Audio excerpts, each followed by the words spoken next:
Tarixdə ilk dəfə 3 ölkənin ev sahibliyi edəcəyi futbol üzrə dünya çempionatı bu gün start götürəcək. Mundialın açılış matçı A qrupunda Meksika və Cənubi Afrika Respublikası yığmaları arasında baş tutacaq. Paytaxt Meksiko şəhərində yerləşən Azteca stadionunda təşkil olunacaq qarşılaşma Bakı vaxtı ilə saat 23-də başlayacaq.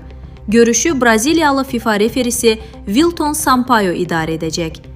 İlk dəfə 48 komandanın iştirakı ilə keçiriləcək dünya çempionatı üçün ümumilikdə 1248 futbolçu sifariş edilib. Cabo Verde, Curaçao, İordaniya və Özbəkistan milliləri dünyanın ən böyük futbol turnirində debüt edəcəklər. Azərbaycanlı futbol azarkeşlərinin çıxışını maraqla gözlədiyi yığmalardan biri 24 il sonra yenidən dünya çempionatına vəsiqə qazanan Türkiyə millisidir. D qrupunda yer alan Ay Ulduzlular ilk görüşünü iyunun 14-ü Bakı vaxtı ilə saat 8-də Avstraliyaya qarşı keçirəcək. Qeyd edək ki, dünya çempionatına iyulun 19-unda yekun vurulacaq.